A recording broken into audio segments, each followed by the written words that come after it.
الآن بلشت المباراة.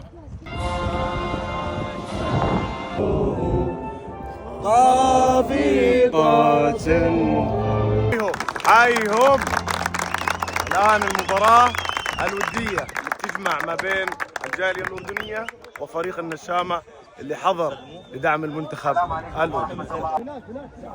الآن يعني الصورة الأجمل من سلطنة عمان الحبيبة مع وجود يعني سعادة النائب محمد يحيى المحارم اللي بنفتخر فيه الدعم الأول للرياضة. شباب كلها مبسوطة والجماهير الأردنية اليوم موجودة بدها تلعب مباراة ودية ما بين الفريق الجالية الأردنية في عمان وما بين النشامة اللي حضروا لدعم المنتخب. يلا حيهم شباب، جاهزين؟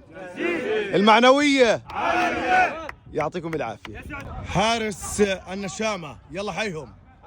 يا هلا يا هلا. حارس النشامة الذي سيتصدى سيتصدى لكل الآن حارس النشامة. يا الله، خطيرة خطيرة خطيرة. في ضغط الآن. الله لا لا لا لا لا لا لا لا لا الله لا لا الله لا لا لا لا لا لا قدها. العب